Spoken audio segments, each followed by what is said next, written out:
পৃথিবীতে এমন এক দেশ আছে যেখানে মানুষ অফিস শেষে বাস বা ট্রেন নয়, বরং নদী স্রোতকে বেছে নেয় ঘরে ফেরার মাধ্যম হিসেবে।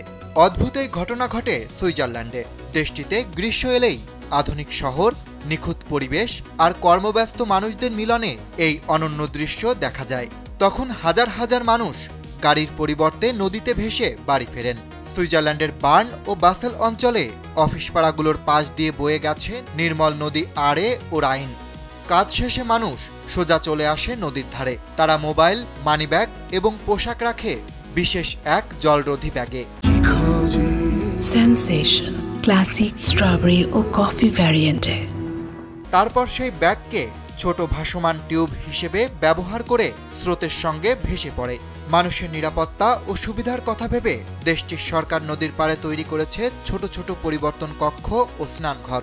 সেখানে মানুষ সহজে পোশাক বদলে বাড়ি ফিরতে পারে। নদীর স্রোতে ভেসে নিজের বাড়িতে পৌঁছানোই বেঁচে যায় যাতায়াত খরচ। পাশাপাশি এই প্রক্রিয়া বেশ পরিবেশ বান্ধব। এ সময় গাড়ি বা মোটর ব্যবহার না করায় কার্বন নিঃসরণ প্রায় শূন্যে নেমে আসে। মূলত এই অভ্যাসের পেছনে রয়েছে সুইজারল্যান্ডের গভীর পরিবেশ সচেতনতা। দেশটি বহু বছর ধরেই টেকসই জীবনযাপনে বিশ্বের শীর্ষস্থানে রয়েছে।